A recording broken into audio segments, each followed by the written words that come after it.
Lalaba ako guys, so may kanlaon kami dito. Kanlaon volcano. Ayan o, kita nyo yan guys. Yan ang volcano dito sa akin ngayon. Naglalaba ako.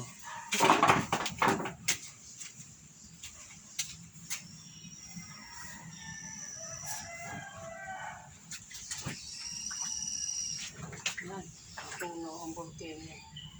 Natuno ang volcano, kanlaon. Ano guys, yun tayo.